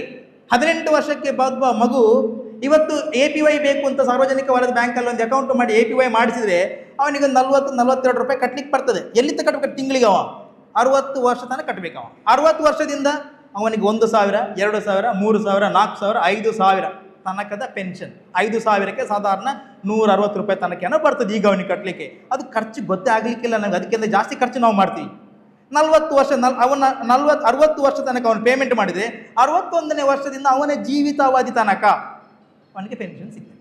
ಇದಕ್ಕೆ ನಾವು ಕರಿತೀವಿ ಅಟಲ್ ಪೆನ್ಷನ್ ಯೋಜನಾ ಅಂತೀವಿ. ಅದೇ ರೀತಿಯಲ್ಲಿ ಇನ್ನೂ ಒಂದು ಸ್ಕೀಮ್ ನೀವು ಕೇಳಿರ್ಬೋದು, ಇನ್ಶೂರೆನ್ಸ್ಗೆ ಸಂಬಂಧಪಟ್ಟಿರುವಂಥದ್ದು PMSBY ಮತ್ತು PMJDY ಅಂತೀವಿ. ಪ್ರೈಮ್ ಮಿನಿಸ್ಟರ್ SBY ಅಂತಂದರೆ ಜೀವನ್ ಜ್ಯೋತಿ ಭೀಮಾ ಯೋಜನಾ, ಮತ್ತು SBY ಅನ್ನುವಂಥದ್ದು ನಿಮ್ಮ ಆಕ್ಸಿಡೆಂಟಿಗೆ ಸಂಬಂಧಪಟ್ಟಿರುವಂಥದ್ದು. ಅದರಲ್ಲಿ ಬರೀ 20 ರೂಪಾಯಿಗೆ ನಿಮಗೆ ಗ್ಯಾರಂಟಿ, 20 ರೂಪಾಯಿಗೆ ನಿಮಗೆ 2 ಲಕ್ಷ ಗ್ಯಾರಂಟಿ. 20 ರೂಪಾಯಿ ಎಷ್ಟಕ್ಕೆ? ತಿಂಗಳಿಗ 20 ರೂಪಾಯಿ ಬರೀ 1 ವರ್ಷಕ್ಕೆ. 1 ವರ್ಷಕ್ಕೆ ನೀವು 20 ರೂಪಾಯಿ ನಿಮ್ಮ ಅಕೌಂಟಿಂದ ಕಟ್ಟಾದರೆ ಯಾವಾಗ? ಮೇ 31ನೇ ತಾರೀಕಿಗೆ. ನೆಕ್ಸ್ಟ್ 1 ವರ್ಷಕ್ಕೆ ಏನಾದರೂ ಅವಘಡ ಆದಲ್ಲಿ, ಆಕ್ಸಿಡೆಂಟ್ ಆದಲ್ಲಿ, ಡೆತ್ ಆದಲ್ಲಿ 2 ಲ್ಯಾಕ್ ರೂಪೀಸ್ ನಿಮಗೆ ಕ್ಲೇಮ್ ಮಾಡಲಿಕ್ಕೆ ಸಾಧ್ಯತೆಗಳಿದ್ದಾವೆ. ಅಂದರೆ ಅವಘಡ ಆದಲ್ಲಿ ಅವರಿದ್ದಿಲ್ಲ, ಅವರ ನಾಮಿನಿ ಕ್ಲೇಮ್ ಮಾಡ್ಬೋದು. ಅದರಲ್ಲಿ ಕೂಡ ಇನ್ನೇನು ಹೇಳ್ತಾರೆ ಸರ್ಕಾರದಂದರೆ, ನಾವು ಅವಘಡ ಆಗಿಯೂ ನಾವು ಬದುಕುಳಿತೀವಿ. ಕೆಲವರಿಗೆ ಕೆಲಸ ಮಾಡೋಕ್ಕಾಗಲ್ಲ, 2 ಕಣ್ಣು ಹೋಗಿರುತ್ತೆ, ಆವಾಗಲೂ 2 ಲಕ್ಷ ಸಿಗ್ತದೆ. ಬದುಕಿರ್ತಾನೆ ಆದರೂ 2 ಲಕ್ಷ. 2 ಕಣ್ಣು ಹೋಗಿರುತ್ತೆ ಅವನಿಗೆ, 2 ಕೈ ಹೋಗಿರುತ್ತೆ 2 ಲಕ್ಷ, 2 ಕಾಲು ಹೋಗಿರುತ್ತೆ 2 ಲಕ್ಷ, 1 ಕೈ 1 ಕಾಲು ಹೋಗಿರುತ್ತೆ 2 ಲಕ್ಷ. ದುಡಿಲಿಕ್ಕೆ ಸಾಧ್ಯ ಇಲ್ಲ. ಅದೇ ಪಾರ್ಷಿಯಲ್, 1 ಕೈ ಹೋಗಿದೆ ದುಡಿಲಿಕ್ಕೆ ಸಾಧ್ಯತೆ ಉಂಟು 1 ಲಕ್ಷ, 1 ಕಣ್ಣು ಹೋಗಿದೆ ದುಡಿಲಿಕ್ಕೆ ಸಾಧ್ಯ ಉಂಟು 1 ಲಕ್ಷ. ಇದು PMSBY. PMJJBY ಅಂತಂದರೆ ಪ್ರೈಮ್ ಮಿನಿಸ್ಟರ್ ಜೀವನ್ ಜ್ಯೋತಿ ಭೀಮಾ ಯೋಜನಾ. ಅದರಲ್ಲಿ ಮರಣ, ಅದು ಆಕ್ಸಿಡೆಂಟಲ್ಲಿ ಮರಣ ಆಗಬಹುದು ಅಥವಾ ಇನ್ಯಾವುದೇ ನಾವು ಹಾಸ್ಪಿಟಲೈಸ್ ಆಗಿ ಹುಷಾರಾಗದೆ ಏನೋ ಪ್ರಾಬ್ಲಮ್ ಅನ್ನು ಮರಣ ಹೊಂದಿದ್ರು ಕೂಡ ಆ 1 ವರ್ಷದ ಒಳಗಡೆಗೆ PMJJBYಗೆ 436 ರೂಪಾಯಿ ತಿಂಗಳ ಕಂತಿದೆ. ಆ ಕಂತು ನಿಮ್ಮ ಅಕೌಂಟಿಂದ ಕಟ್ಟದಲ್ಲಿ ಆ ವರ್ಷ ನಮಗೆ ಏನಾದರೂ ತೊಂದರೆ ಆದಲ್ಲಿ ಯಾರಿಗೆ ನಾಮಿನಿಯನ್ನು ಕೊಟ್ಟಿರ್ತಾರೆ ಅವರಿಗೆ 2 ಲಕ್ಷ ಸಿಗ್ತದೆ. ಓಕೆ. ಸೊ ಆಕ್ಸಿಡೆಂಟಲ್ ಆಗಿ ಡೆತ್ ಆದರೆ ಇಲ್ಲಿ 2 ಬಂದ್ಬಿಡುತ್ತೆ, ಅಲ್ಲಿ 2 ಬಂದ್ಬಿಡುತ್ತೆ. ಸೊ ಇಂಥ ಕೇಂದ್ರ ಸರ್ಕಾರದ ಕಾರ್ಯಕ್ರಮಗಳು ಹಲವಿದೆ. ಅದೇ ರೀತಿಯಲ್ಲಿ ಇಲ್ಲಿ ಆದಷ್ಟು ಮಹಿಳೆಯರಿಲ್ಲಿ ಇದ್ದಾರೆ, ಅವರಿಗೆ ಪ್ರೇರಣೆಯನ್ನು ಕೊಡುವಂಥ ಸರ್ಕಾರ ಇನ್ನೊಂದು ಕಾರ್ಯಕ್ರಮ ತಂದಿದೆ, ನ್ಯಾಷನಲ್ ರೂರಲ್ ಲೈವ್ಲಿಹುಡ್ ಮಿಷನ್ ಅಂತೇಳಿ. ಅಲ್ಲಿ ಸೆಲ್ಫ್ ಹೆಲ್ಪ್ ಗ್ರೂಪ್ ಅಂತ ಬಹುಶಃ ಇದರಲ್ಲಿ ಗೊತ್ತಿರ್ಬೋದು, ಸ್ವಸಹಾಯ ಸಂಘ. ಆ ಸ್ವಸಹಾಯ ಸಂಘಕ್ಕೆ ಯಾವ ಸ್ವಸಹಾಯ ಮಹಿಳೆಯರ ಗುಂಪೊಂದು 10 ವ್ಯಕ್ತಿಗಳಿಗಿಂತ ಜಾಸ್ತಿ ಗುಂಪು ಸದಸ್ಯರಿದ್ದು ಆಕ್ಟಿವ್ ಆಗಿದ್ದರೆ, 2 ವರ್ಷ ನಿರಂತರವಾಗಿ ಚಟುವಟಿಕೆಯಲ್ಲಿದ್ದರೆ ಅವರಿಗೆ ಕಡಿಮೆ ಅಂದರೂ ಕೂಡ 20 ಲಕ್ಷದವರೆಗಿನ ತನಕ ಸಾಲವನ್ನು ಕಾಲಾನುಕಾಲಕ್ಕೆ ಕೊಡ್ಲಿಕ್ಕೆ ಬರ್ತದೆ. ಯಾವುದಕ್ಕೆ? ಯಾವುದೇ ಅಡಮಾನ ಮಾಡದೆ. ನೆನಪಿಕೊಳ್ಳಿ, ಅಡಮಾನ ಅಂದರೆ ಗೊತ್ತಾಗ್ತಲ್ಲ ನಿಮಗೆ, ಮಾರ್ಗೇಜನ್ನು ಮಾಡುವಂಥ, ನಮ್ಮ ಮನೆಯನ್ನು ಇಡುವಂಥದ್ದು, ಫ್ಯಾಕ್ಟ್ರಿಯನ್ನು ಇಡುವಂಥದ್ದು, ಅಂಥದ್ದು ಯಾವುದೂ ಮಾಡದೆ ಗರಿಷ್ಠತಮ 20 ಲಕ್ಷ ಅಷ್ಟು ಜನ ಹೆಂಗಸರು ಸೇರಿಕೊಂಡು ಒಂದು 3-4 ವರ್ಷ ಸಂಘಟನೆಯನ್ನು ಮಾಡಿಕೊಂಡು ನಿಮ್ಮ ಉಳಿತಾಯವನ್ನು ಒಂದು 4 ರಿಂದ 5 ಲಕ್ಷ ಮಾಡಿದರೆ ಅದು ಉಳಿತಾಯ ಅಲ್ಲೇ ಇರ್ತದೆ. 20 ಲಕ್ಷ ಬ್ಯಾಂಕ್ ಸಾಲವನ್ನು ಕೊಡ್ತಾರೆ. ಅದನ್ನು ನಿಮಗೆ 7% ಕೊಡ್ತಾರೆ. ಸ್ಟಾರ್ಟಿಂಗ್ ಇದು 3 ಲಕ್ಷ ಬರೀ 7%ಗೆ. 3 ರಿಂದ 5 ಲಕ್ಷಕ್ಕೆ ನಿಮಗೆ ₹8.75. ಎಲ್ಲಿ ಸಿಕ್ಕಿದಷ್ಟು ಕಡಿಮೆ ಬಡ್ಡಿಯಲ್ಲಿ ನಿಮಗೆ? ನೀವು ಇಡುವಂಥ ಡೆಪಾಸಿಟಿಗೆ ನಾವು 6 ರಿಂದ 7% ಕೊಡ್ತೀವಿ. ಸೀನಿಯರ್ ಸಿಟಿಜನ್ಗೆ 7% ಕೊಡ್ತೀವಿ ನಾವು. ಯಾಕೆ? ಅದು ಗೌರ್ಮೆಂಟಿದು ಪ್ರೆಷರ್, ಅದು ಗೌರ್ಮೆಂಟಿನ ಪ್ರೇರಣೆ. 5 ಲಕ್ಷಕ್ಕಿಂತ ಮೇಲ್ಪಟ್ಟ ಅಂತಕ್ಕೆ ಹತ್ತಿರ 9.25-10% ಒಳಗಿರಿ. ಮಹಿಳೆಯರ ಸಬಲೀಕರಣ ಆದಲ್ಲಿ ದೇಶ ಉದ್ಧಾರ ಆಗುತ್ತೆ ಅನ್ನುವ ಕಾರಣಕ್ಕೋಸ್ಕರ ಮಹಿಳೆಯರ ಸಂಘಟನೆಗಳಿಗೆ NRLM, national rural livelihood mission, ಇದರ ಅಡಿಯಲ್ಲಿ ಸ್ವಯಂ ಪ್ರೇರಿತವಾಗಿ ಬರುವಂತಹ 10 ಜನರ ಒಂದು ಸಂಘಟನೆ ಮೊದಲಿಗೆ ಬಂದ ತಕ್ಷಣ 1.5 ಲಕ್ಷ ರೂಪಾಯಿಯನ್ನು ಕೊಡ್ತಾರೆ. ತದನಂತರದಲ್ಲಿ ಅವರ ಡೆಪಾಸಿಟ್ ಪ್ರಮಾಣ ಜಾಸ್ತಿ ಆದಷ್ಟು ಅವರು ನಿರಂತರವಾಗಿ ಮೀಟಿಂಗ್ ಎಲ್ಲ ಆಗ್ತಾ ಇರಬೇಕು. ಅದೆಲ್ಲ ಗೊತ್ತಿದೆ, ನಾನು ಮಾತಾಡೋದು ಅವಶ್ಯಕ ನಿಮಗೆ ಗೊತ್ತಿದೆ. ಎಲ್ಲವೂ ಕೂಡ ಯಾವುದೇ ಸಂಘದಲ್ಲಿ ಇಲ್ಲ ಅಂದರೂ ಕೂಡ ಧರ್ಮಸ್ಥಳ ಸ್ವಸಂಘದಲ್ಲಿ ಖಂಡಿತವಾಗಿ ಕೊಡಿರ್ತಾರೆ. ಸೊ ಇಂಥ ಪ್ರಯತ್ನಗಳನ್ನು ಹೆಂಗಸರು ನೀವು ಮಾಡ್ಬೋದು. ಇನ್ನು ಮಕ್ಕಳಿಗೆ ಸಂಬಂಧಪಟ್ಟಿರುವಂಥ ಇನ್ನೊಂದು, ಈಗಾಗಲೇ PMEGP ಬಗ್ಗೆ ಹೇಳಿದ್ದೀನಿ, ಅದು ಇನ್ನೊಂದು ಮಕ್ಕಳಿಗೆ ಹೆಂಗಸಿಗೆ ಸಂಬಂಧಪಟ್ಟ ಇನ್ನೊಂದು ಸ್ವಉದ್ಯೋಗಿನಿ ಅಂತ ಒಂದು ಕಾರ್ಯಕ್ರಮ ಇದೆ. ಅದು ಸ್ಟೇಟ್ ಗೌರ್ಮೆಂಟ್ ಇದೆ. ಸ್ವಉದ್ಯೋಗಿನಿ ಅಂತ ಒಂದು ಕಾರ್ಯಕ್ರಮ ಇದೆ. ಆ ಉದ್ಯೋಗಿನಿ ಸ್ಕೀಮ್ ಅಂತೇಳಿ, ಆ ಸ್ಕೀಮ್ ಕೆಳಗಡೆ ಕೂಡ ಹೆಂಗಸರಿಗೆ ಸಾಧಾರಣ 3 ಲಕ್ಷ ರೂಪಾಯಿಗಳಷ್ಟು, ಅದರಲ್ಲಿ SC ST OBC ಎಲ್ಲ ಗ್ರೂಪ್ ಕೂಡ ಬರ್ತದೆ. ಅಂದರೆ ನಾವುಗಳು ಕೂಡ ನಮ್ಮ ಸಮಾಜದವರು ಕೂಡ ಅದಕ್ಕೆ ಪ್ರಯೋಜನವನ್ನು ಪಡ್ಕೊಳ್ಳಿಕ್ಕೆ ಸಾಧ್ಯತೆಗಳು ಇದೆ. ಅಲ್ಲಿ ಕೂಡ ಏನು ಬೇಕಾಗಿರುವಂಥದ್ದು, ನಿಮ್ಗೆ ಒಂದು ಪ್ರಾಪರ್ ಪ್ಲ್ಯಾನ್ ಬೇಕು. ಎಂಪ್ಲಾಯ್ಮೆಂಟ್ ಜನರೇಷನ್, ನಿಮ್ಮ ಮನೆಯಲ್ಲಿ ಒಂದು ಟೈಲರಿಂಗ್ ಮಾಡುವಂಥದ್ದು ಇದ್ದರೂ ಕೂಡ, ಅಥವಾ ಒಂದು ಚಿಕ್ಕ ಅಂಗಡಿ ಮಾಡ್ಕೊಂಡು ಟೈಲರಿಂಗ್ ಮಾಡಿದ್ರು ಕೂಡ ಸ್ವಉದ್ಯೋಗಿನಿ ಸ್ಕೀಮಲ್ಲಿ ಹತ್ತಿರ 50%, 50% ನಿಮಗೆ ಸಬ್ಸಿಡಿ ಬರ್ತದೆ. ಆದರೆ 50% ಸಬ್ಸಿಡಿ ಬರಲಿಕ್ಕೆ ನಾವು ಒಂದು ಸ್ವಲ್ಪ ಪ್ರಯತ್ನ ಮಾಡಬೇಕು. ಅದು ಏನು ಪ್ರಯತ್ನ ಮಾಡಬೇಕು? ಸಂಬಂಧಪಟ್ಟ ಸಮಾಜ ಇಲಾಖೆ, ಕಲ್ಯಾಣ ಇಲಾಖೆಗೆ ನಾವು ಹೋಗಿ ಅವರ ಹತ್ರ ಮಾತನಾಡಿ, ನನಗೆ ಇಂತಿಂಥ ಒಂದು ವೃತ್ತಿ ಮಾಡಲಿಕ್ಕೆ, ಅನುಭವ ಪಡ್ಕೊಳ್ಳಿಕ್ಕೆ ನನಗೆ ಟ್ರೈನಿಂಗ್ ಕೂಡ ನಾನು ತಗೊಳ್ಳಿಕ್ಕೆ ರೆಡಿ ಇದ್ದೀನಿ, ಟ್ರೈನಿಂಗನ್ನು ಕೊಡುವವರು ಇದ್ದಾರೆ, ಅವರು ಒಂದು 30 ಗಂಟೆ 60 ಗಂಟೆ ಟ್ರೈನಿಂಗ್ ಎಲ್ಲ ಇದೆ, ಅದೆಲ್ಲ ಮಾಡಿಸಿಕೊಂಡ್ರೆ ಸರ್ಟಿಫಿಕೇಟನ್ನು ಕೊಟ್ಟರೆ ನಿಮ್ಮ ನಿಮ್ಮ ಅಕೌಂಟ್ ಯಾವ ಬ್ಯಾಂಕಲ್ಲಿ ಉಂಟು ಅಂತ ಕೇಳ್ತಾರೆ, ಅಲ್ಲಿಗೆ ರೆಫರೆನ್ಸನ್ನು ಕೊಡ್ತಾರೆ. ನಿಮ್ಮ ಒಂದು ಏನು ಚಟುವಟಿಕೆ ಮಾಡಲಿಕ್ಕೆ ನೀವು ರೆಡಿ ಇದ್ದೀರಾ ಅದು ನಿಜವಾಗಿಯೂ ಪ್ರಾಪರ್ ಆಗಿದ್ದರೆ, ಪ್ರಾಪರ್ ಅಂದರೆ ನಾವು ಬ್ಯಾಂಕಿನವ್ರು ಕೊಡುವಂಥ ಸಾಲ ನಿಜವಾಗಿ ಕೂಡ ಬಿಸ್ನೆಸ್ಸಿಗೆ ಹೋಗ್ತದೆ ಅಂತ ನಾವು ನೋಡ್ಕೋಬೇಕು. ಅದು ನಮ್ಮ ಕೆಲಸ. ಅದು ಹೋಗೋದಿದ್ರೆ ಮಾತ್ರ ನಾವು ಸಹಾಯ ಮಾಡ್ತೀವಿ, ಇಲ್ಲ ಅಂದ್ರೆ ಮಾಡೋಕ್ಕಾಗಲ್ಲ. ಅದಕ್ಕೆ ಏನು ಮಾಡಬೇಕು? ಫಾರ್ ಎಕ್ಸಾಂಪಲ್ಗೆ ಟೈಲರಿಂಗ್ ಮಿಷಿನ್ ನೀವು ಮಾಡ್ತಿದ್ದೀವಿ, ನೀವು ಟೈಲರಿಂಗ್ ಮಾಡುವಾಗ ನೀವು ಟೈಲರಿಂಗ್ ಮಾಡಲಿಕ್ಕೆ ಉಂಟು ಅಂತ ನಾವು ಸೀದಾ ಬಂದು ಮಾತಾಡಿದ್ರೆ ಆಗಲ್ಲ. ನೀವು ಯಾವ ಮಿಷಿನರಿ ನಿಮಗೆ ಬೇಕು ಅದಕ್ಕೆ ಕೊಟೇಶನನ್ನು ನೀವು ತಗೊಂಡು ಬಂದರೆ, ಒಂದು ಅಕೌಂಟೆಂಟ್ ಅಂತಂದ್ರೆ ಮಾತಾಡ್ಕೊಂಡು ಪ್ರಾಪರ್ ಆಗಿ ಒಂದು ಪ್ರಾಜೆಕ್ಟ್ ರಿಪೋರ್ಟನ್ನು ನೀವು ತಂದುಕೊಟ್ರೆ, ಅದು ಫೀಸಿಬಿಲಿಟಿ ಅಂತ ನಾವು ಕರಿತೀವಿ, ಅದು ಕೊಟ್ಟರೆ ಓಕೆನಾ ಅನ್ನುವಂಥದ್ದನ್ನು ಬ್ಯಾಂಕಿನ ಆಲೋಚನೆ ಮಾಡ್ತಾರೆ. ಅವರು ಓಕೆ ಅಂತಾರೆ. ನಂತರ ಏನು ಮಾಡ್ತಾರೆ? 50% ಡೆಪಾಸಿಟ್, ಇಲ್ಲಿ ಲೋನ್ 3 ಲಕ್ಷ ಸ್ಯಾಂಕ್ಷನ್ ಮಾಡ್ತಾರೆ, 50% ಡೆಪಾಸಿಟ್ ಬರ್ತದೆ. ಅದು ನಾನು ಆಗ ಹೇಳಿದ್ದೀನಿ PMEGPಗೆ 35%, ಸಿಮಿಲರ್ ಅದೇ ರೀತಿ ಡೆಪಾಸಿಟ್ ಆಗಿರ್ತದೆ, ಫ್ರಂಟ್ ಎಂಡ್ ಡೆಪಾಸಿಟ್. ನಂತರ ಅದರಲ್ಲಿ 1.5 ಲಕ್ಷ ಬ್ಯಾಂಕಿಗೆ ಬಂದಾಯಿತು, ಇನ್ನೊಂದು 1.5 ಲಕ್ಷ 2 ಲಕ್ಷದಲ್ಲಿ 3 ಲಕ್ಷಕ್ಕೆ ಆಗುವಾಗ ಆ 50%ಅನ್ನು ಅಡ್ಜಸ್ಟ್ ಮಾಡಲಿಕ್ಕೆ ಕೊಡ್ತಾರೆ. 3 ವರ್ಷದಲ್ಲಿ ಅದು ಮುಗಿದೈತೆ. ಬಡ್ಡಿಯೂ ಕೂಡ ಕಡಿಮೆ, ಕೆಲವು ಲೋನ್ಗಳಿಗೆ ಇಂಟ್ರೆಸ್ಟ್ ಸಬ್ಸಿಡಿಯನ್ನು ಕೂಡ ಕೊಡ್ತಾರೆ. ಸೊ ಇಂಥ ಕಾರ್ಯಕ್ರಮಗಳು ಇದು ಉದ್ಯೋಗಿನಿ ಸ್ಕೀಮ್ ಏನಿದೆ, ಇದು ಸರ್ಕಾರಕ್ಕೆ, ಇದು ರಾಜ್ಯ ಸರ್ಕಾರಕ್ಕೆ ಸಂಬಂಧಪಟ್ಟಿರುವಂಥದ್ದು. ಅದೇ ರೀತಿಯಲ್ಲಿ ಇನ್ನು ಹೆಚ್ಚಿನ ಮಕ್ಕಳು ವಿದ್ಯಾರ್ಥಿ ವೇತನಕ್ಕೆ ಬಂದಿರೋದರಿಂದ ಸ್ವಲ್ಪ ಬಹುಶಃ ನನಗೆ ಮಕ್ಕಳಿಗೆ ಎಜುಕೇಷನ್ ಲೋನ್ ಬಗ್ಗೆ 2 ಮಾಹಿತಿಯನ್ನು ಕೊಟ್ಟರೆ ಬಹುಶಃ ಸಮಂಜಸ ಅಂತ ನನಗೆ ಅನಿಸುತ್ತೆ. ಸಮಯದ ಅವಧಿ ತೊಂದರೆ ಇಲ್ಲ, ಇನ್ನೊಂದು 5 ನಿಮಿಷ. ಈ ಮಕ್ಕಳು ಈಗಾಗಲೇ ವಿದ್ಯಾರ್ಥಿ ವೇತನ ಪಡ್ಕೊಳ್ಳಿ ಬರೋರು, ಓದ್ತಾ ಇರುವವರು ಬಹುಶಃ ಇನ್ನೂ ಕೂಡ ಹೈಯರ್ ಎಜುಕೇಷನ್ ಹೋಗ್ಲಿಕ್ಕೆ ಬರುವರು. ಯಾಕೆಂದರೆ PUC ತನಕ ನಮಗೆ ಎಜುಕೇಷನ್ ಲೋನ್ ಅವಶ್ಯಕತೆ ಬರೋದಿಲ್ಲ. PUC ತನಕ ಕೊಡುವಂಥ ಪ್ರಮೇಯ ಕೂಡ ಬ್ಯಾಂಕ್ಗಳಲ್ಲಿಲ್ಲ. ಯಾವಾಗ ನಿಮ್ಮದು PUC ಮುಗೀತಾ ಆವಾಗ ಹತ್ತಿರ 17-18 ವರ್ಷ ಆಗ್ತಾ ಬಂತು. ಕರಡಲ್ಲ, 18 ವರ್ಷ ಮೇಲ್ಪಟ್ಟವರಿಗೆ 18 ವರ್ಷಕ್ಕಿಂತ ಮೊದಲು ಕೂಡ ತಂದೆ ಮತ್ತು ತಾಯಿ ಮಕ್ಕಳು, ತಂದೆ ಯಾರಾದ್ರೂ ಒಬ್ಬರು ಸಾಕಾಗ್ತದೆ. ಬ್ಯಾಂಕಲ್ಲಿ ಹೋಗಿ ವಿಚಾರಿಸಿದಾಗ ನಿಮಗೆ ಶೈಕ್ಷಣಿಕ ಸಾಲವನ್ನು ಕೊಡಲಿಕ್ಕೆ ಪ್ರಯತ್ನವನ್ನು ಮಾಡ್ತಾರೆ. ಯಾವುದಕ್ಕೆಲ್ಲ? ಯಾವುದೇ ವೃತ್ತಿಪರ ಕೋರ್ಸ್ ಇರ್ಬೋದು, ಅದು ಇಂಜಿನಿಯರಿಂಗ್ ಇರ್ಬೋದು, ಡಾಕ್ಟರೇಟ್ ಇರ್ಬೋದು, ಯಾವುದೇ ಡಿಗ್ರಿ ಇರ್ಬೋದು, ಯಾವುದೇ ಡಿಪ್ಲೊಮೊ ಇರ್ಬೋದು, ಅದು ಅಫಿಲಿಯೇಟೆಡ್ ಯೂನಿವರ್ಸಿಟಿ ಅಂಡರಲ್ಲಿ ಇರಬೇಕು. ಅಂದರೆ ಅದೆಲ್ಲ ಮಾನ್ಯತೆಯನ್ನು ಪಡ್ಕೊಂಡಿರುವಂಥ ಶೈಕ್ಷಣಿಕ ಸಂಸ್ಥೆ ಆಗಿರಬೇಕು. ಒಟ್ಟು ಕೊಡ್ಲಿಕ್ಕೆ ಬರೋದಿಲ್ಲ. ಯಾಕೆಂದರೆ ಶೈಕ್ಷಣಿಕ ಸಂಸ್ಥೆಗಳು ಕೂಡ ಅಲ್ಲಲ್ಲಿ ನಾಯ್ಕೊಡೆಗಳಂತೆ ಉದ್ಭವ ಆಗ್ತಾ ಇರ್ತದೆ. ಅದಕ್ಕೆ ಸರ್ಟಿಫಿಕೇಟ್ಗಳಿಗೆ ಇರೋದಿಲ್ಲ ಕೆಲವು ಕಡೆ. ನಮ್ಮ ಕಡೆ ಈ ಕಡೆ ಗೊತ್ತಾಗಲ್ಲ. ನೀವು ಬೆಂಗಳೂರಿಗೆಲ್ಲ ಹೋದರೆ ಆಶ್ಚರ್ಯ ಅನಿಸುತ್ತೆ. ಎಲ್ಲ ಸ್ಕೂಲ್ಗಳಿರ್ತಾರೆ, ಎಲ್ಲ ಅಡ್ಮಿಷನ್ ಮಾಡಿ ಕೊಟ್ಟಿರ್ತಾರೆ. ಅವ್ರು ಕೊಟ್ಟಿರುವಂಥ ಸರ್ಟಿಫಿಕೇಟನ್ನು ಇನ್ನೊಂದು ಸ್ಕೂಲಿಗೆ ತಗೊಂಡಾಗ ಇದು ಎಲ್ಲಿ ಉಂಟು, ಇದು ಎಲ್ಲಿ ಇರುವಂಥದ್ದು ಗೊತ್ತಿರೋದಿಲ್ಲ. ಯಾಕೆಂತಂದರೆ ಅವರೆಲ್ಲ ಕೂಡ ಸರ್ಕಾರದ ರಿಜಿಸ್ಟ್ರೇಷನ್ ಪಡ್ಕೊಂಡಿರೋದು. ಅದು ಜಾಗ್ರತೆ ಮಾಡ್ಕೋಬೇಕು. ಸೊ ಇಲ್ಲಿ ಅಂಥ ಸಮಸ್ಯೆಗಳಿಲ್ಲ. ಸೊ ಅಲ್ಲಿ ಏನು ಬೇಕಾಗಿರೋದು, ಅಲ್ಲಿ ಬೇಕಾಗಿದ್ದು ಕೂಡ ಅಷ್ಟೇ. ಅಲ್ಲಿ ಬ್ಯಾಂಕಿನವ್ರು ನೋಡುವಂಥದ್ದು ಅಡ್ಮಿಷನ್ ಆಗಿರುವಂಥದ್ದು ಯಾವ ಆಧಾರದ ಮೇಲೆ, ಅವರಿಗೆ ಆಗಿರುವಂಥ ಅಡ್ಮಿಷನ್ ಅದು ಮೆರಿಟ್ ಮೇಲೆಯಾ ಮ್ಯಾನೇಜ್ಮೆಂಟ್ ಕೋಟದ ಮೇಲೆಯಾ ಅಂತೀವಿ. ಮೆರಿಟ್ ಅಂದರೆ ಏನು? Purely based on your mark. Seat ನಿಮಗೆ ಆಗಿರುವಂಥದ್ದು ಸೀಟ್ ಎಕ್ಸಾಮ್ ಮುಖೇನ, ನಿಮ್ಮ PUC ಮಾರ್ಕ್ಸ್ ಮುಖೇನ. MBBSಗೆ ನಿಮಗೆ ಸೀಟ್ ಸಿಕ್ಕಿರುವಂಥದ್ದು ನಿಮ್ಮ ನೀಟ್ ಎಕ್ಸಾಮ್ ಮುಖೇನ. IIT ಇದಕ್ಕೆಲ್ಲ ನೀವು ಹೋಗೋದಿದ್ರೆ ಅಲ್ಲಿರುವಂಥ ಎಕ್ಸಾಮ್ ಮುಖೇನ, ಈ JEEಗೆಲ್ಲ. ಸೊ ಈ ಕ್ವಾಲಿಫಿಕೇಷನ್ ಮೇಲೆ ನೀವು ಹೋಗೋದಿದ್ರೆ ನಿಮಗೆ 7.5 ಲಕ್ಷದ ತನಕ ಯಾವುದೇ ಮಾರ್ಗೇಜ್ ಮಾಡಬೇಕಾಗಿಲ್ಲ, ಅಡಮಾನ ಮಾಡಬೇಕಾಗಿಲ್ಲ. ಬ್ಯಾಂಕ್ ನಿಮಗೆ ಸಾಲವನ್ನು ಕೊಡ್ತದೆ. ತಂದೆ ಮಗು ಎರಡಿದ್ರೆ ಸಾಕು, ತಾಯಿ ಮಗು ಎರಡಿದ್ರೆ ಸಾಕು.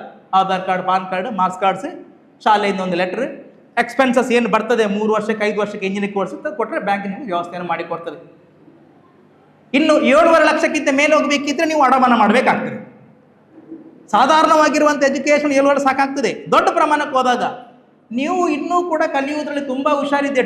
IITಗೆಲ್ಲ ಹೋಗೋದಿದ್ರೆ ನಿಮಗೆ IIT ಗೊತ್ತಿರುವ IIT ಎಲ್ಲ ನೀವು ಕೇಳಿರ್ಬೋದು. ನೀವು ಅಲ್ಲಿಗೆಲ್ಲ ನೀವು ಅಡ್ಮಿಷನ್ ಪಡ್ಕೊಳ್ಳೋದಿದ್ರೆ 50 ಲಕ್ಷದ ತನಕ ಯಾವುದೇ ಅಡಮಾನ ಇಲ್ಲದೆ ಸಾಲವು ಕೂಡ ಸಿಗ್ತದೆ. 50 ಲ್ಯಾಕ್ ಅಡಮಾನ ಇಲ್ಲ, ಯಾವುದು ಕೂಡ ಫ್ರೀ ಅಲ್ಲ, ವಿತ್ ಇಂಟ್ರೆಸ್ಟ್. ಅಂದರೆ ಕೊಲ್ಯಾಟ್ರಲ್ ಫ್ರೀ ಎಜುಕೇಷನ್ ಲೋನ್ ಕೂಡ ನಿಮಗೆ ಸಿಗ್ತದೆ. ಯಾಕೆ ಸಿಗ್ತದೆ ಅಂತಂದ್ರೆ ಹೇಳಿದ್ರೆ, IITಗೆ ಹೋದವನಿಗೆ 100% ಎಂಪ್ಲಾಯ್ ಆಗುತ್ತೆ. ಅದು ಬ್ಯಾಂಕಿನವರಿಗೆ ಗೊತ್ತು. ಅವನಿಗೆ ಅಲ್ಲಿ IITಯಲ್ಲಿ 2ನೇ 3ನೇ ವರ್ಷ ಆಗಲಿ ಕ್ಯಾಂಪಸ್ನವ್ರು ಬಂದವನು ಹಿಡ್ಕೊಂಡು ಹೋಗಿ ಆಗುತ್ತೆ ಕ್ಯಾಂಪಸ್ಗೆ. ಯಾಕೆಂದ್ರೆ ಅವನಿಗೆ ಫಸ್ಟ್ ಸ್ಯಾಲ್ರಿ 3 ಲಕ್ಷ 4 ಲಕ್ಷ ಇರ್ತದೆ. ಸೊ ಈ ಪೇಮೆಂಟ್ ಮಾಡೋದ್ರ ಸಂಗತಿ ಅಲ್ಲ ಅವನಿಗೆ. ಸೊ ಆ ಕಾನ್ಫಿಡೆನ್ಸ್ ಮೇಲೆ ಬ್ಯಾಂಕ್ ಸಾಲವನ್ನು ಅಲ್ಲಿ ತನಕ ಕೊಡ್ತದೆ. ಆದರೆ 7.5 ಲಕ್ಷಕ್ಕಿಂತ ಮೇಲ್ಗಡೆ ಇಂಡಿಯನ್ ಬ್ಯಾಂಕಿಂಗ್ ಅಸೋಸಿಯೇಷನ್ ಪ್ರಕಾರ ಅದಕ್ಕಿಂತ ಮೇಲ್ಗಡೆಗೆ ನೀವು ಅಡಮಾನ ಮಾಡಬೇಕಾಗ್ತದೆ. 7.5 ಲಕ್ಷ ತನಕ ಬೇಕಾಗಿಲ್ಲ. ಇನ್ ಕೇಸ್ ನಿಮ್ಮ ಆಗಿರುವಂಥ ಅಡ್ಮಿಷನ್ ಅದು ಮೆರಿಟ್ ಮೇಲೆ ಅಲ್ಲದೇನೆ ಮ್ಯಾನೇಜ್ಮೆಂಟ್ ಕೋಟದ ಮುಖೇನ ಆದರೆ ಆವಾಗ ಅಲ್ಲಿ ನಿಮಗೆ 4 ಲಕ್ಷದ ಲೋನಿಗೆ ನೀವು ಗ್ಯಾರಂಟರ್ ಒಬ್ಬರನ್ನು ಕೊಡಬೇಕು. 4 ಲಕ್ಷಕ್ಕಿಂತ 7.5 ಲಕ್ಷಕ್ಕೆ ನೀವೊಂದು ಮತ್ತೆ ಪ್ರಾಪರ್ಟಿ ಮಾರ್ಗೇಜ್ ಮಾಡಬೇಕಾಗುತ್ತೆ. ಸೊ ಅದರಿಂದ ಮಕ್ಕಳೇ, ದಯವಿಟ್ಟು ತಂದೆ ತಾಯಿಗಳಿಗೆ ನೀವು ತ್ರಾಸ ಕೊಡಬೇಡಿ, ಕಷ್ಟ ಕೊಡಬೇಡಿ. ಕಲಿಯೋದ್ರಲ್ಲಿ ನೀವು ಹುಷಾರಾಗಿಬಿಟ್ರೆ ಯಾರನ್ನು ಕೂಡ ಅವಲಂಬನೆ ಮಾಡುವಂಥ ಅವಶ್ಯಕತೆ ಇಲ್ಲ. ನಿಮಗೆ ಕೊಡುವಂಥ ಕಿವಿಮಾತು 7.5 ಲಕ್ಷ ತನಕ ನಿಮ್ಮ ಕೈಯಲ್ಲಿದೆ. ಅದಕ್ಕಿಂತ ಮೇಲ್ಗಡೆ IITಗೆ ಅಡ್ಮಿಷನ್ ತಗೊಳ್ಳಿಕ್ಕೆ ನೀವು ಟ್ರೈ ಮಾಡಿ. ನಮ್ಮ ಸಮುದಾಯದ ಮಕ್ಕಳೆಲ್ಲ ಇನ್ನೂ ಕೂಡ ಹೆಚ್ಚಿನ ಪ್ರಮಾಣದಲ್ಲಿ ಬೆಳವಣಿಗೆಯನ್ನು ಕಾಣಬೇಕು. ಆ ಕಾಣುವುದರ ಮುಖೇನ ಸಮಾಜ ಇನ್ನೂ ಕೂಡ ಉತ್ತುಂಗಕ್ಕೆ ಹೋಗಬೇಕು. ಇಂತಹ ಸಂಘ ಸಂಸ್ಥೆಗಳು ಏನಿದ್ರೆ, ಸಂಘಟನೆಗಳೇನಿದ್ರೆ, ಇನ್ನೂ ನಮ್ಮನ್ನೆಲ್ಲ ಹುರಿದುಂಬಿಸುವ ರೀತಿಯಲ್ಲಿ ಕಾರ್ಯಕ್ರಮಗಳನ್ನ ಹಮ್ಮಿಕೊಳ್ತಾ ಬರಬೇಕು.